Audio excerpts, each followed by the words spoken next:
ओम साई राम। साई बाबा की अमृतवाणी इस श्रृंखला के तहत हम बाबा के मुख से निकली हुई जो अमृत धारा है उसका दूसरा महावाक्य हम अभी मैं पहले पढ़ता हूं और फिर हम उस पर चर्चा करेंगे। देव भगवान पाने के लिए लोहे के चने चबाने पड़ते हैं। भगवान को प्राप्त करने के लिए लोहे के चने चबाने पड़ते हैं। बहुत ही कठिन बात है, फिर भी देव बहुत मायालु है। बाबा भगवान को हमेशा देव कहते थे, अल्लाह देव। अरे उसे पाने के लिए निष्ठा तथा सबूरी चाहिए। ये दोनों बातें रहते वो दूर नहीं है। अब बाबा के जो सिग्नेचर दो शब्द है कौन से हैं? श्रद्धा और सबूरी। उसी का दाखला बाबा यहां दे रहे हैं। फिर से मैं एक बार पढ़ता हूं। देव पाने के लिए लोहे के चने चबाने पड़ते हैं। बहुत ही कठिन बात है, फिर भी देव बहुत दयालु है। अरे उसे पाने के लिए निष्ठा और सबूरी चाहिए।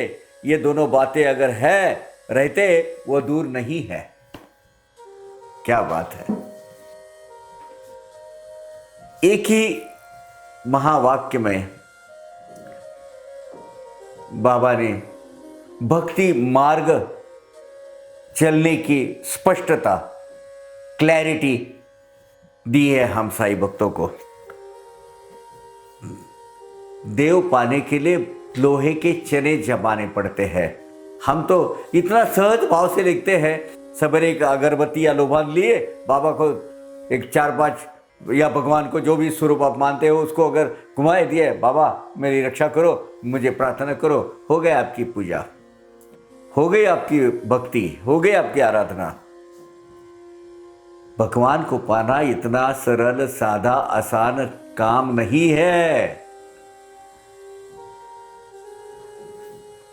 बाबा कहते हैं भगवान यानी बाजार में या हाट में मिलने वाली सब्जी नहीं है, तरकारी नहीं है। उसके लिए मन में भाव चाहिए। मराठी में एक बहुत अच्छा तुकडोजी, संत तुकडोजी महाराज, उनका अभंग है, मनी नाही भाव मने देवा मला पाव, देव आशान पावायचा नाही हो, देव बाजारचा भाजीपाला नहीं हो। सरल अर्थ है, अरे मन में भाव नहीं और भगवान को कहते भगवान मुझे प्रसन्न हो जा। पाव यानी प्रसन्न हो जा। देव क्या ऐसा, भगवान ऐसा आपको प्रसन्न होने वाला है आपके ऊपर? इतना बस दिल मन में कोई भाव नहीं है, कोई भक्ति भाव नहीं है, उनके प्रति कोई आराधना, उपासना, पूजा पाठ या जो भी भक्ति के साधन है बताए हैं, नवविधा भक्ति के अर्चन पूजन कीर्तन कुछ भी नहीं। बस आए, जूता निकाला, नमस्कार किया, देवा ख्याल रखो मेरे ऊपर, जैसे आपके घर का नौकरी है वो। मनी नहीं भाव, मन में नहीं भाव और भगवान के कहते मुझे प्रसन्न हो जाओ। महाराज कहते आगे, भगवान ऐसे इस तरीके से तुम पर प्रसन्न नहीं होने वाला। वो क्या बाजार में मिलने वाली सब्जी तरकारी है? बाबा ने यही कहा है, भैया भगवान की प्राप्ति, भगवान की प्रसन्नता, उनकी कृपा अगर आपको प्राप्त करनी है तो आपको क्या करना है? उनके दिखाए हुए रास्ते पर, उनके दिखाए हुए वचनों पर, शिक्षा पर हमें आचरण करना है। प्रकृति के अपने नियम है। प्रकृति अपन वो नियमों से बंधित है। हमें अपना जीवन जीना है। अपने जो कर्मों का बोझ लेकर आए हैं वो तो भुगतनी है, लेकिन अगर वो डाइल्यूट करने हैं, वो आपको उसका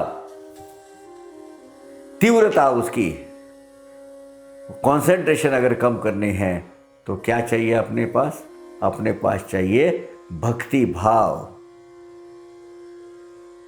भगवान, मैं जो मेरी जिंदगी है आप जैसे रखोगे, जिस हाल में रहोगे, मैं उसको पर्याप्त मानकर मैं जी रहा हूँ और प्रसन्न भाव से जी रहा हूँ। मैं आपके आभारी हूँ प्रभु कि मुझे मालूम है ये प्रकृति क्या है, ये सृष्टि क्या है, ये इसने जो मुझे जो जकड़ के रखा है अपने कर्म और कर्म बंधु में, उसमें से मुझे उसको तो देना ही है, क्योंकि ये मेरा क्रिएशन है।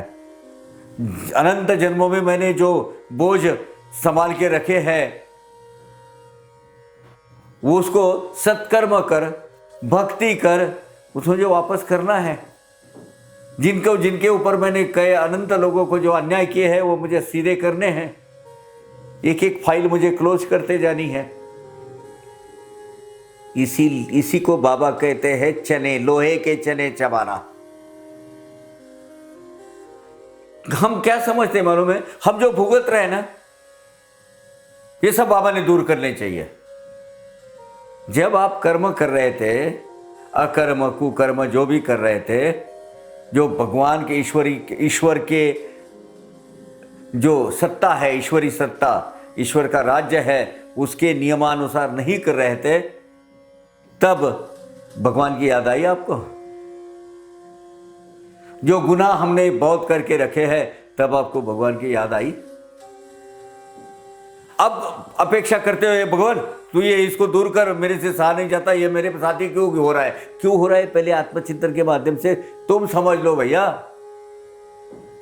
ये आप ही के नसीब में क्यों आया है, आप ही के प्राक्तन भोग क्यों है ये।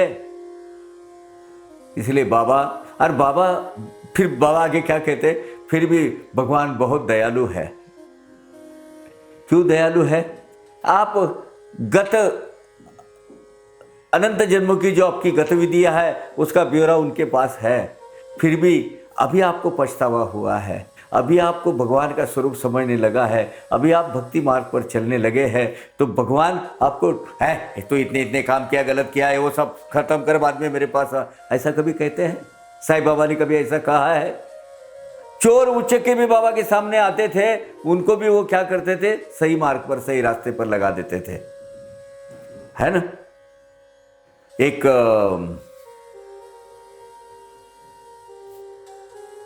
मेरे ख्याल से सदाशिव तरखड़, ये अपने बाबा साहब तरखड़ नहीं, दूसरे एक तरखड़ थे, वो जो आए बाबा के दर्शन के लिए शिरडी में, तब देखा कि उन्हीं के मिल में काम करने वाला जो ये था, पहले कैशियर था, उसने गबन किया था और वो फरार हो गया था, भाग गया था, और वो उस वक्त शिरडी में था बाबा के दर्शन के लिए। ये क्या है?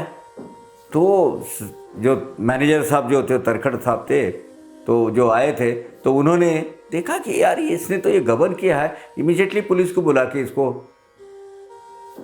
ये होना चाहिए, इसको अंदर करना चाहिए। वो बाबा को शरण आया था, गलती हो गई है मुझसे, मुझे इसमें से रास्ता दिखाओ। बाबा ने क्या रास्ता दिखाया?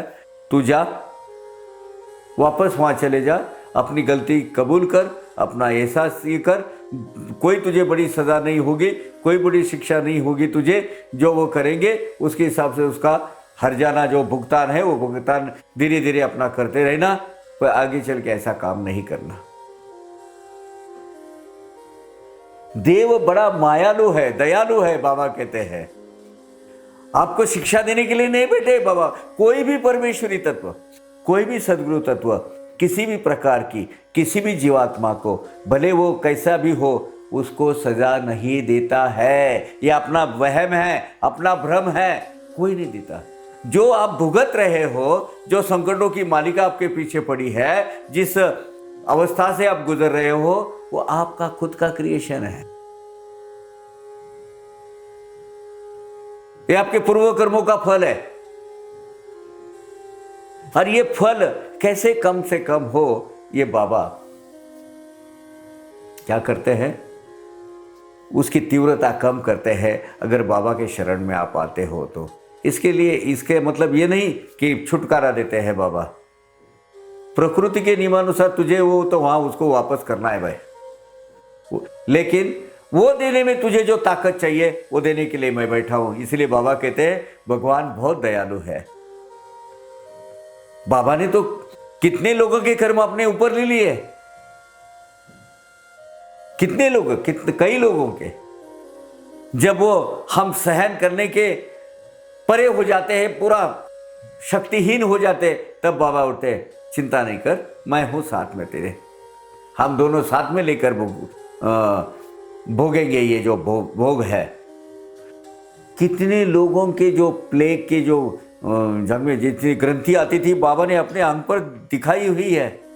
डॉक्टर पिल्ले को बोले थे, अरे क्यों मरण मांगता है, क्यों मरना चाहता है, 10 दिन का तो भोग बाकी है, चल अब दोनों मिलकर भोगेंगे उसको। साईं बाबा के दरबार का इतिहास जिसको पता है, जो साईं चरित पढ़ता है उसको पता है ये, है ना। तो बाबा क्या कहते हैं, भगवान बहुत दयालु है। तो आपके पास क्या चाहिए, निष्ठा और सबूरी चाहिए।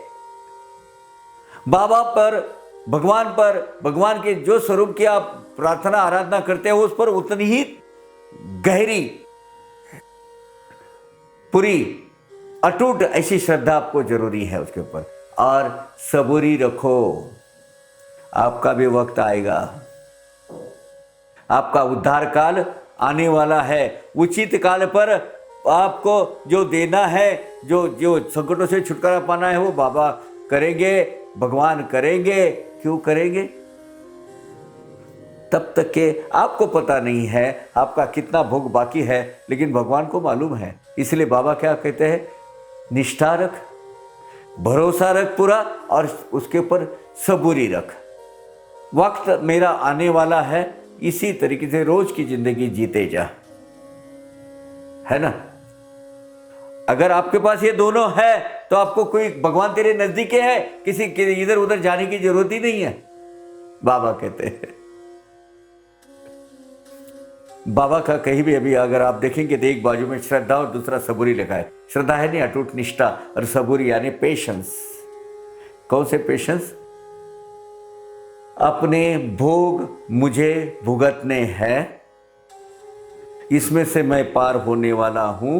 मेरे साईं भगवान सही समय पर, उचित समय पर मुझे पर्याप्त मात्रा में देने भी वाले हैं, और मुझे ये संकटों की मालिका से छुटकारा भी देने वाले हैं।